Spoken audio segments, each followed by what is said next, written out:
Welcome to the Next Level Life podcast with Christine Corcoran. This podcast is made for the powerhouse businesswomen who are ready to ignite their fullest potential. This is where we will dive deep into the mindset breakthroughs and sprinkle in some kick up the butt motivation so you can scale your business with confidence and clarity. Whether you're craving more income, impact, or inspiration, this podcast will be your ultimate resource for all things next level. Listen in as we have authentic conversations with game-changing female entrepreneurs as we reveal the secrets on what it takes to rise and thrive.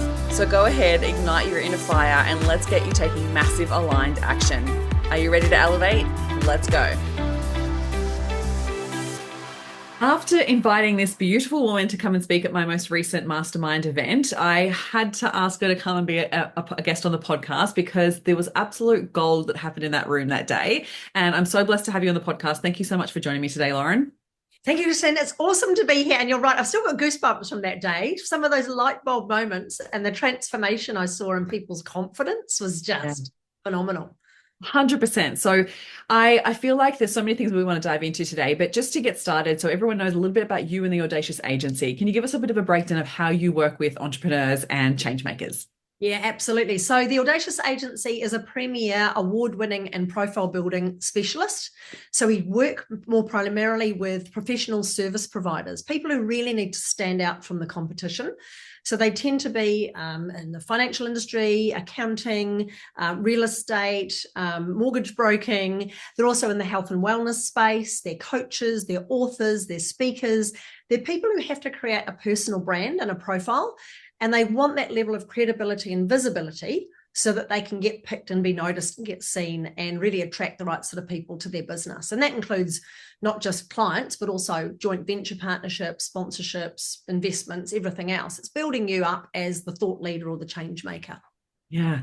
And so freaking important right now because 2024 has been such a massive year for businesses and small business owners, and the market is becoming so much more crowded that if you're not standing out, if you're not communicating a level of certainty through your profile, then you are getting lost in the crowd. And I was actually speaking to this earlier on in a masterclass I was running because so much of the time is that we're so focused on just doing our thing that you're not actually really considering, well, hang on a minute, how am I showing the people that I really want to work with that I am, one, going to absolutely deliver on what I promise and that I'm worthy of working with, right? And I think that what I love about what you do is this profile building that builds credibility, builds absolute credibility, and that's what makes people stand out and work with you. So can you talk to us with regards to awards? I know that you love speaking about awards as a big profile builder, and this is what you came and spoke to my beautiful ladies about. So what is it about awards? Why do you love helping people with awards?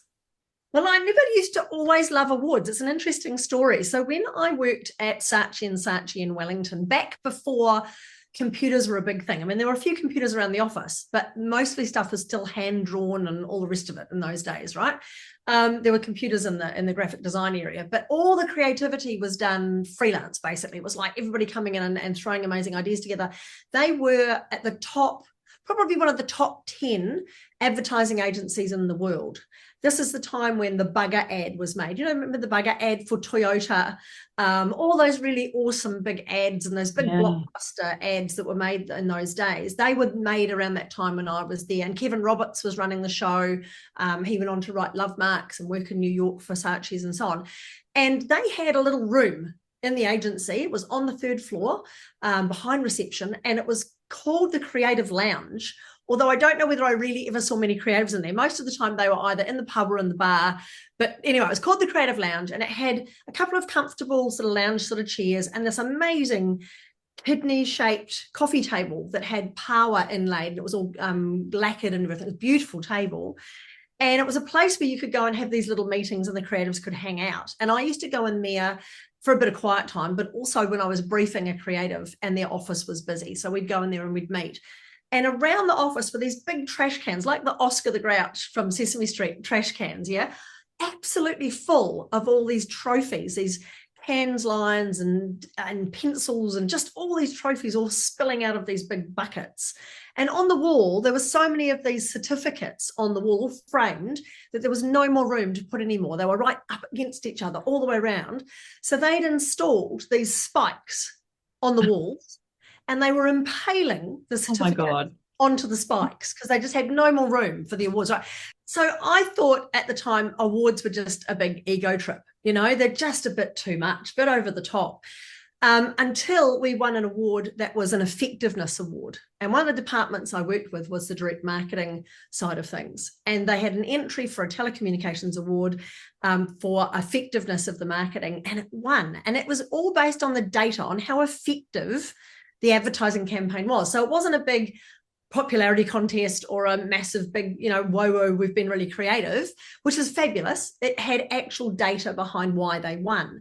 And that piqued my interest that maybe there was a place for us to say, well, hey, not only have we won all of these awards for our creativity, but all the money that our clients are spending with us to create this advertising is actually worth something, and it's getting these results. So years later, I was encouraged to enter the Stevie Awards for business. It was the Asia Pacific Stevie Awards for my approach to personal branding. Now, this is something that I created out of nothing. I created out of my experience, out of my knowledge of working in the advertising industry, out of my knowledge of branding and neuro branding. And I created an entire process. And I submitted that for the Asia Pacific Stevie Awards, and I won a silver Stevie Award. And that blew me away because I was up against some pretty big agencies. And all of a sudden I was like, oh, okay, that thing that I've created from nothing is valuable. It's worth something. And then I read the judges' entries and their response to my entry and their feedback and their comments. And they were saying things like, this is amazing. You're making accessible stuff that normally people wouldn't be able to afford. Normally you'd have to go to a big advertising agency to get this. It's an amazing process. It's getting results. And that just gave me the confidence as a brand new business consultant here in Australia to keep going and to keep building my brand and to keep building my product. So I guess the things I got out of it and the reason why I now love awards is, number one, the personal development that you see with people. Number two is the confidence that you get. I mean, anytime you're having a down day, you just need to look at your awards and go, they're very tangible. They're a tangible, real, evidence that you're doing something extraordinary. And fear really is just false expectation appearing real. So to have this tangible award or a certificate or a finalist trophy or whatever it is, that's something that you can look at and go, you know what, I'm doing okay. I'm doing all right. I'm actually quite good at this. And it keeps building that confidence. So yeah, the amazing personal development we've seen with the people that we help, as well as our own, has been amazing. And so would you say that starts right from the beginning of the application, like taking the time, like the level of reflection and like going back into all of your data and everything that you've created in the journey of your business? Like, we don't often do that enough. Like, we don't take the time to celebrate ourselves. We don't take the time to reflect. Like, do you feel like that really fed into like, oh, look at what I have actually done? Because it's so easy just to keep going and doing the next thing and forgetting to look back. Yeah, absolutely. I just wrote about it in a LinkedIn article the other day. I'm calling it the progress paradox. So it's that big, you've got to hustle, you've got to get out there, you've got to take action, you don't wait, don't miss an opportunity. There's all that sort of pressure on us as business owners. And at the same time, you've got people saying, oh, look, take a break, sit back, relax, reflect on what you've achieved. And it's like this whole push-pull going on the whole time. And I agree with you. The comments that we get, and we overlook it all the time because it's just part of our process, but the comments we get from people, oh my goodness, I just spent 3 hours going back through what I've achieved this year, and I'd forgotten half of that stuff. And now that I look at it, oh my goodness, look at what I've done. I'm so impressed with myself, and quite often we would send an entry off to a client for them to approve, and they'd send it back going, I think you've got the wrong person. I think you'd send this to the wrong person. And it's like, no, this is what you told us that you'd done. We've just written it nicely. And they went, I sound amazing. And it's amazing, So yeah, I do think we underestimate ourselves a lot, and especially women in business. You're right, Christine. We are constantly on the now and the next thing. We just don't stop to look at what we've achieved. And it's so important for our mindset. And we can get so caught up in comparison as well. Like, nothing ever feels good enough. Like, it's because the goalposts are always moving. Like, they're always moving, and we can never feel like we're keeping up and things are good enough as such. Like, I even asked that recently in a poll I put out of like, what's stopping you from actually doing these things or charging what you're worth and going after this level of success. And it's like, I don't think I'm good enough. And I'm like, good enough? Like, enough is not even a thing. Like, you can't even measure enough. Right. So it's one of those things that I think you're so right. And women have that whole other level of that self-doubt that goes with it. So I'd love to hear your take on this, because like, do you feel like one of the biggest hurdles for you to get people to even consider applying for awards is that block. Like they actually don't even think they have something to like put themselves forward for. Oh, absolutely. That awful comparisonitis that creeps in, and it's so weird. It's getting worse, I think, because of social media, and people just post this perfect life on social media, and that's what we think everybody else is experiencing, and it's just not true. And I also think that and the fact that we don't do that reflection enough on what we've achieved. We were too busy focusing on the stresses and the worries of today and not being grateful for what we've achieved and looking at the accomplishments that we have anyway. But yes, I think the real issue is that we are always looking for perfection. Yeah. And until it's perfect, we're not prepared to push ourselves into a place of discomfort. And the funny thing is, the word perfect can be said two ways. Perfect as in absolutely whole, no flaws, or perfect, which is I'm just learning and I'm developing and I'm growing at the same time. It's the same word. Yeah. It can mean both things. So I think a lot of the times people assume that if you're going to enter awards, A, you have to have big wins. B, you have to show all your financials. C, you have to have big clients and well-known brand names that you're working with. You have to make this an impossible, impact on the judges. And none of those assumptions are correct. There's a lot of awards out there that don't need financials. They don't even ask you for that information. There's so many awards out there that aren't just looking for the big businesses. There are small business and micro business and startup and solopreneur and maverick of the year. There's all these categories out there for one-man bands, as well as growing businesses or businesses at all levels and stages. There's industry awards. They're specific for real estate or accounting or law. There's also industry awards based on like the Australian Small Business Champion Awards. Their categories are basically industries. So you go for the beauty salon or the plumber or you go for the industry based on what you're entering for you. So you have to tell a story in your entries. The judges don't expect that it's been all unicorns and rainbows. They know they are small business owners, or they've worked in a corporate role, or they've been in business themselves. They know that it's like this. It's like a roller coaster. So yeah, it's really important for people not to think, oh, I didn't have such a flash year this year, I'll wait till next year. No. It's an ideal time for you to talk about the challenges that you've had and how you're adapting and what your plans are for the future and how you pivoted and what you're doing to shore up your business. It's really important that you look at the whole aspect. And the one thing I would encourage everyone to do, there's one thing that a lot of people don't do that it really is going to help you with your award entries: case studies and testimonials. If you're not already gathering from your clients and your customers reviews, Google reviews, testimonials, and creating case studies, like ask 3 simple questions. What was life like before you worked with me? What was the number one thing you got out of working with me? And what would you tell somebody if they were thinking of working with me? Those 3 questions are enough to create an awesome case study that you can then put into your entry to say, look, we haven't had this massive year this year. We didn't put on 100 new clients. We didn't grow our team by 50%, but this is what we did. We had these impacts, and this is the outcomes we've had for our clients and our customers. That's more than enough to get yourself through to finalist.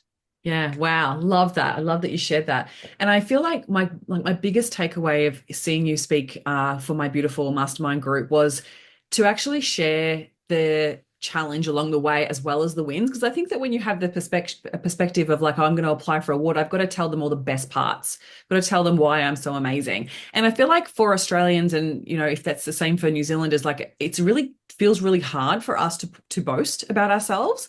And I loved how you shared that. It's like, well, actually share the challenge or share how, where you came from and where you've gotten to now. And when I thought about applying for awards, like it just never, ever came to my mind that you would share both sides.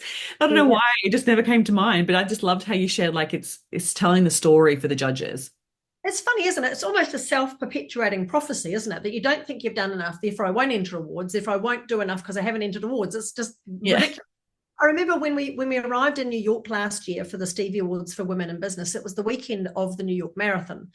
And we used trains because it was busy and couldn't get into town and so on. And as we got off the subway, all these people were there with these medals around their necks. They'd run the marathon and they had them not only around their necks, and they'd run them in the morning and the afternoon. They were on the outside of their jackets, and they still had these medals on, and they still wore them. And there were still people in the streets wearing medals days later. They still were walking around with medals on. Now, that doesn't happen in Australia and New Zealand. You know, people run a marathon here. I know my husband's run 2 of them.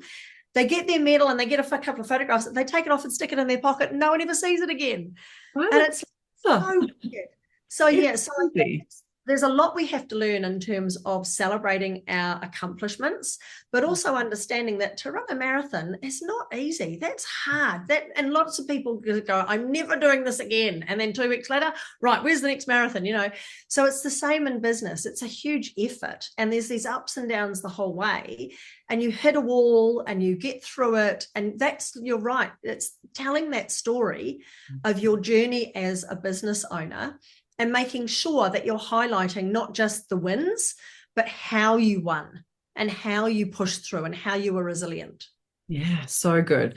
And I also took away this like uniqueness around awards. Like there's so many unique ways that you can go for certain awards. Like I just didn't even consider like that you could apply for a book or for a podcast, like for all these different places that, or a concept. Like I love how you spoke about that of like, you made everyone really think outside the box of like, well, actually, how could I do this, but also do it for my clients? So how do you see your clients utilizing their awards within their business?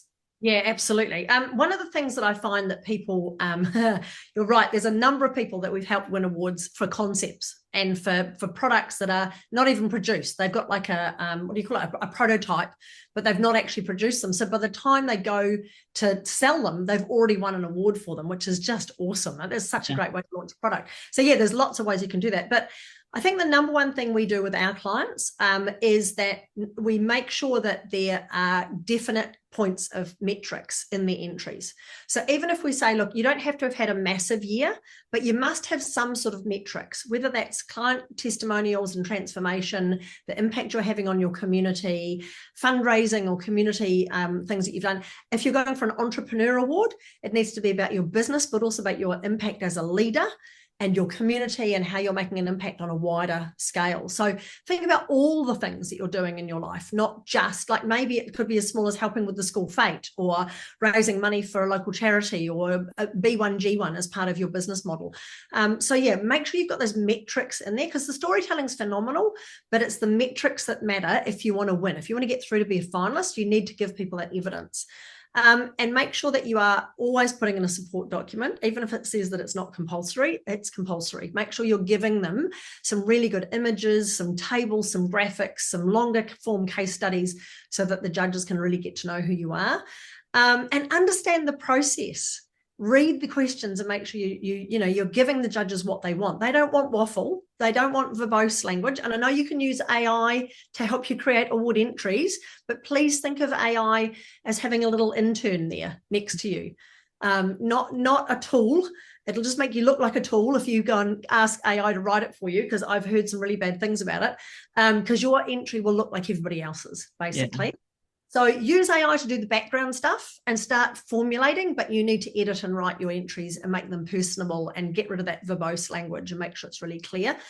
But the number one thing I see that people don't do is they don't leverage the awards. So what happens is they go to the awards, they take all that time and effort to do all their research, they write the entry, takes them weeks, whatever, they hit submit, and then they sit back and wait and they go, oh, well, that's not announced for a couple of months. I'll just cross my fingers and hope.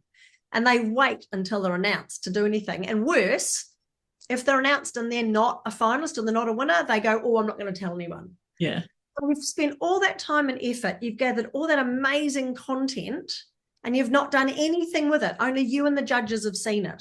And it's just such a waste. So what we do with our clients is the minute that we submit to an award, we are giving our clients social media content to say, hey, we're in it to win it. We might not win it, but we're really proud of our team. You know, we're nominated. We're in, even if you've nominated yourself, you're going, we're in this thing. We're really proud of our accomplishments this year. We've had a tough year. It's been amazing how resilient our team is. But whatever, we're giving them content so that right from the minute of submission, they are starting to leverage the fact that they're awards. Now, the reason for that is it's branding by association. So as long as your logo and your brand is now associated with the Australian Small Business Champion Awards or the Telstra Awards or whatever it is, people are seeing you leveling up as being part of that. And I've got a very funny story to share with you about leveraging every aspect. So even if you go and you're don't say, oh, I'm just a finalist. Leverage the fact that you're a finalist. Go along to the awards gala dinner, get the photographs, pose with your team. Doesn't matter if you don't win. The lovely Matt Alderton, who runs the BX community, and he's got the BX Awards. I spoke with him at an event not that long ago in Sydney, and he shared with me the story that he had been a Subway franchise owner. And he posted once at a Subway conference a picture of him and his team and all in his suit and everything else at the awards gala dinner in the evening.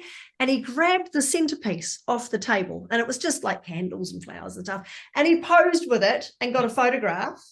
And then they all laughed, and he put that on social media saying, really proud to be here as part of the Subway team, blah, blah, blah, blah. Didn't say anything about winning, just said, awesome to be here.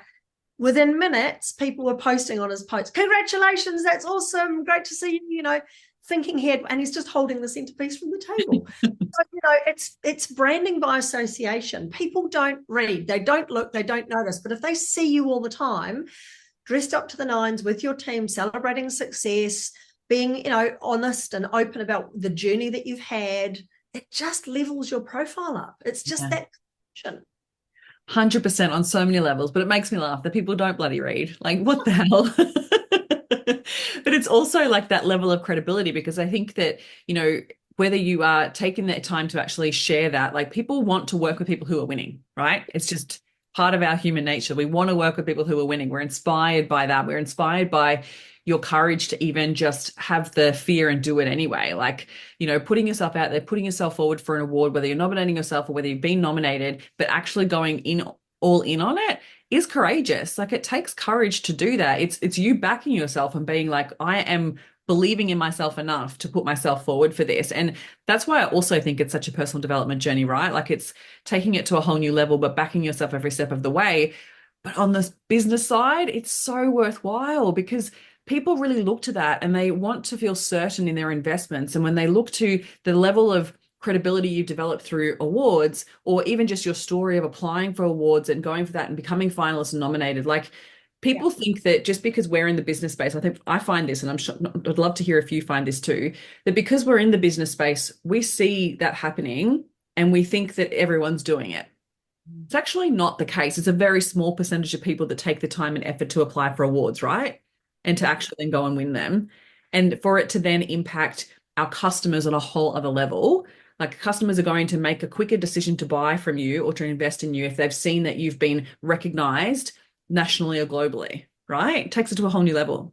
Yeah, absolutely. That credibility factor is amazing. I think it's becoming there's more of a movement to enter awards, and I'm noticing with a lot of the awards programs that we work with that they are growing in numbers. So I was at the Sunshine Coast Small Business Awards event the other day. It wasn't the gala dinner, it was a pre-event thing with meeting the media and so on. And they said they had, I think, over 50% of the entrants were first timers, so people who'd never entered the awards before, and they had about a 33% increase in entries this year. So more people are doing it. And I think it's because they're seeing the results from other people and they're going, I want that too. So 2 words of warning here. One is, make sure you check out the awards you're entering, that they're really credible awards. They're not ones that go, when you get an email that says, Christine, you're the #1 sales woman with blonde hair in Brisbane who does, do you know what I mean? And you've won. And by the way, it's $2,500 to collect your trophy. They're not real business awards. If you haven't actually entered, if you haven't submitted anything, they're not real awards. They're just vanity features, if you like. Yeah. So they're okay. They're fine. There's nothing wrong with them. It's just people know that you've basically paid to play. Awards that you have to write an entry for or be nominated for or put in some sort of time and investment into entering, really good ones, which I love, which are ones where you're entering a submission and you're also doing an interview, so that the judges are not only seeing what you look like on paper, but they're seeing you as a person, and they're seeing how passionate you are about your business, and they're asking you some pretty in-depth questions to check if you know your stuff. They've got great integrity. So that's like Sunshine Coast Business Awards. It's like the Telstra Awards. They all have those sorts of levels. So yeah, check out the awards themselves for their integrity before you enter. But yeah, the more important thing I see is it's not just about entering, it's about showing up. Yeah. So when I went to the Sunshine Coast Business Awards the other day, there was a room of probably 120 people there. It was the connections with other business owners. It was the fact I got a selfie with the Lord Mayor. It was, all this other stuff that I could leverage, that I'm now surrounding myself with other winners. And it is a mindset thing, it's a personal development thing, but it's also, as you say, Christine, it's all about perception. It's about people seeing you as someone worth talking to. And if they're looking, especially if you're a speaker or an author or a thought leader and a leader in your business, and you just want to grow your brand, when you've got two different opportunities as a customer and you're looking at the competition, and one of them has won awards, or they've got lots of social media surrounded by people like the Lord Mayor and so on, it's like, wow, they are moving in the right circles. There's somebody I want to work with. They've got a bit more credibility, and use that. The other thing is using the awards logos on your website, on your email footer, and on your shopping cart. So if you've got an e-commerce business, you know how you get a lot of cart abandonment? People go, oh, I'm not sure. Having client testimonials, customer reviews and things, and also awards on your shopping cart improves the checkout rate. So it's just like you say, it's that extra little level of credibility that they can trust. Yeah. And also I love, like, you speak about like how to leverage it for a long term. Like even if you won the award last year, like I spoke to someone, one of the girls at the event, and I was like, oh, I won. I was like finalist for Coach of the Year. And I think I put it in an email once. And straight after that day, I put it on my profile on my Instagram, because I was like, oh yeah, that's right. I forgot about that. So like I love how you also share, like, continue to use it, right? Like leverage it in so many ways. Yeah, Stephen Bradbury. I mean, he won his Olympic medal for not falling over back, 20-something years ago, and he's still talking about it. He's grown a whole brand around that. So absolutely, we find about 80% of people do virtually next to nothing with their awards.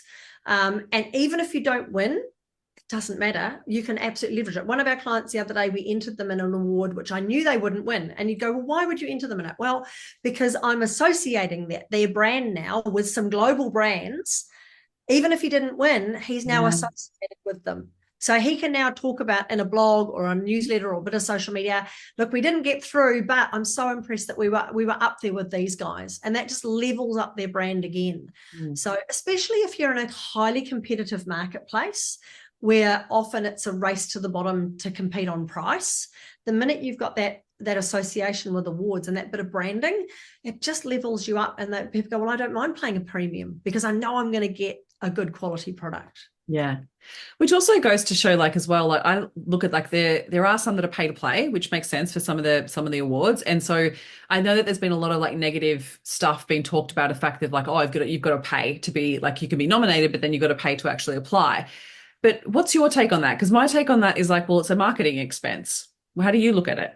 Yeah, we always, the whole thing should be a marketing expense. In our strategic plans that we create for people, we put on there, here's the dates they're open, here's the entry fees, and here's the other stuff. Like if you're going to fly down to Sydney to attend and so on, you're going to need to allow X amount of dollars and so on. So we make sure that they're aware of all of those costs up front and they can build it into their marketing. Now, when you enter an award, you are going to pay, whether that's your time, an investment to enter and write your entry, whether that's the entry fees might be free, but you're still going to have to travel to get to the gala dinner and dress up and stay somewhere. And some awards will then charge you. So for example, the Small Business Awards, Small Business Champion Awards in Australia, there's no fee to enter the awards, but there's a ticket fee to attend the gala dinner. You get your trophy included in that if you win, but you then have to pay, I think it's another $270, $300 for the photography and the videos. Yeah. So right.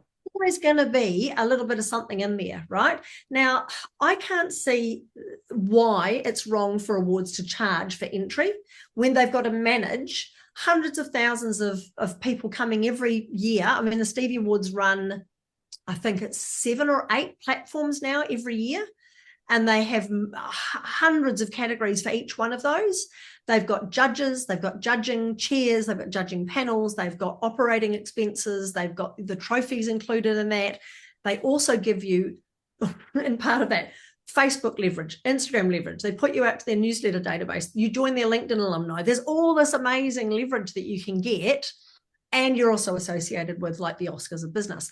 So there's always a cost. It'll either be in money or in time for you to do this. But as you say, Christine, it is all relative based on what you're trying to achieve with your marketing and with the growing of your profile and what you want to be known as. Okay, so if someone's listening and they're like, okay, Lauren, you're onto it. I need to start like doing awards. I have two questions. One, is there a right or a wrong time to apply for awards in the stage of business? Because we are speaking to business owners. So is there a certain time where you should really stop and consider this is the perfect time to do awards? And secondly, where do we start?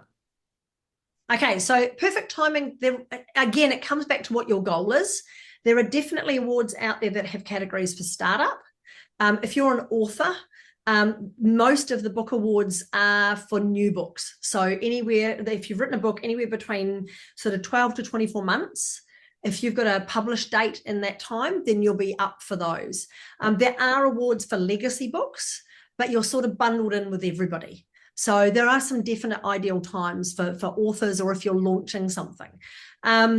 If you're an established business, an ideal time would be when you are at a point where you know you've got competition and you know you're the world's best kept secret and you've got innovative approaches and you're getting amazing results for your clients, but you're not getting any traction with your marketing. Now, there's a reason that's happening at the moment. One, as you said, there's so much content out there.